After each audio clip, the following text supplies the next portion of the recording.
I mean, I know, absolutely walking on cloud nine this time last year, and I mean in the last year it's been incredible making the record and everything, but to be honest sometimes I wake up and pinch myself because I mean stuff like this just doesn't happen, does it?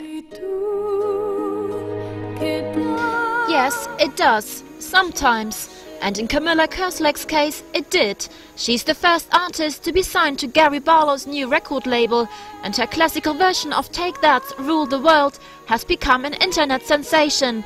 A fairy tale story it seems, but the 21-year-old admits it was hard work.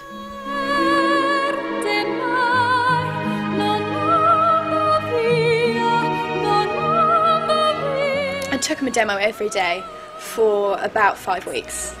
And I had no money at all, so I made it on the cheap. It was just a clear plastic thing with a normal CD with just my name and my telephone number written on it. I recorded it in my bedroom with some producer friends of mine, all for free. I did it with a $2.99 backing track, and then I had to travel there and back, which was 2 hours there, 2 hours back every day, and I had to get back in time for my university lectures.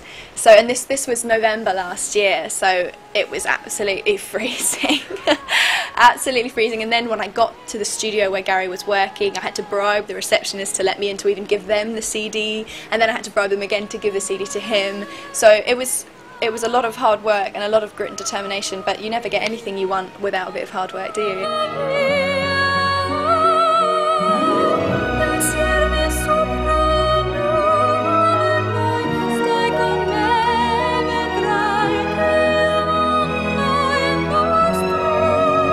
It could have been different though. Before pursuing a career in classical music, Camilla almost joined a girl band, but in retrospect, this luckily fell through. It was a blessing in disguise, because that really for me was the absolute turning point.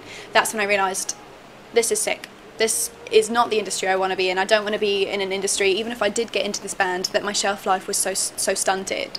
I want to do classical. Classical is where my heart lies, and just because I haven't been given the opportunities that other people have doesn't mean that I shouldn't still pursue it. So I did a lot more gigs with the duo and with the ABBA band, saved up sort of quite a lot of money, and then thought, you know, I don't care that these lessons are going to cost me £70 an hour. I'm going to do them until sort of I'm good enough to make a demo, and luckily for me it just all came flooding back.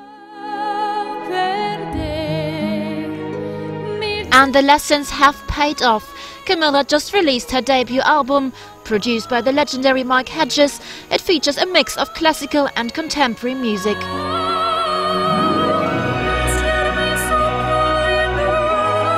I did make the record with that specifically in mind. I wanted contemporary fans to listen to the contemporary songs, think, oh, this is beautiful, and then listen to the classical pieces and think, maybe I should check out classical music too. And I wanted at the same time that the people that like classical music to listen to the classical pieces and then hear the pop covers and think, maybe I should listen to the original, Rule the World.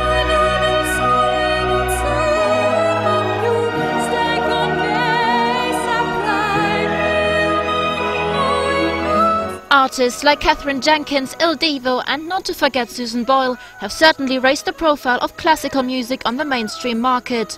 So it looks like Camilla Kerslake has arrived on the scene just in time.